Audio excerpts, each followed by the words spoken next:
So what is a good girl? What are these qualities that we are taught to have, conditioned to know how to do in order to marry well, which is no longer our only option? Well, a good girl is low maintenance, right? She's low maintenance. She doesn't cause a fuss. If she's looking to be a good candidate for a good marriage, no, don't take the trouble. She doesn't have big wants and passions because that would be really inconvenient. She doesn't have deep needs. She's very resourceful. She makes do with what she has. She's excellent at making do with whatever crumbs are left. She will freaking bake a pie from what's left on the floor.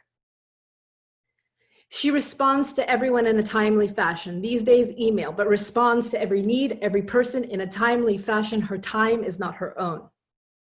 She's endlessly accommodating. Her job is to harmonize the whole, to keep the ship running with as few bumps as possible, which means she performs immense amounts of mental, emotional, and physical labor, invisible labor.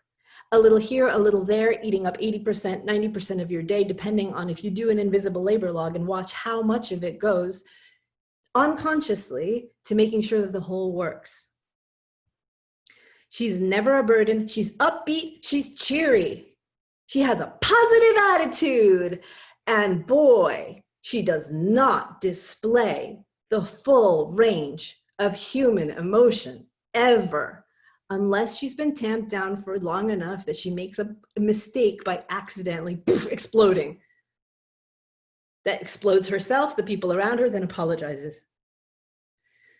She modifies her needs and desires in accordance with what she thinks the family can handle, the husband can handle, right? We're talking about something really old-fashioned here. Not her full desires, not her full needs, but modifies them, negotiates against herself before, can we afford to even think about doing this? Can I take this time away? My time is not my own. I don't own property, right? We just went from being property to owning property. And even at this moment in time, the ownership gap on the planet is way bigger than the wealth gap. Women own 3% of the wealth on the planet. So we're moving from being property to having property. We're not quite there yet. And we have all this conditioning. Now, she never outshines anyone, but she also never falls behind.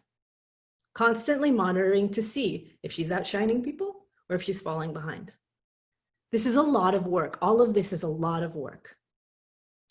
So many of these things are such beautiful qualities to have, such beautiful things to do.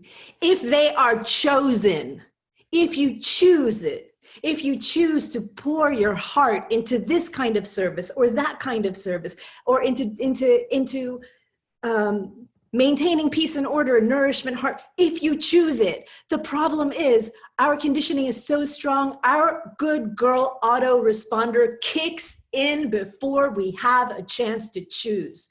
And without awareness, there is no choice. And where there is no choice, there is no freedom. And I want you to be able to be a good girl if you want to be a good girl, but with full free will so you can pour your heart into these activities, or have the awareness to choose not to do them.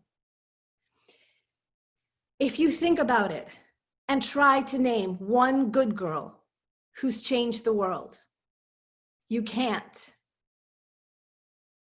You can't come up with anyone. You can't, because she can't. Because she, the good girl, is designed to maintain the status quo. Look at the activities. Harmonizing, accommodating, filling in all the empty space, being the invisible support system that makes the family work, that makes the man work, right? We're talking about something really old-fashioned, but the conditioning is still here. She doesn't ask. She's afraid to ask.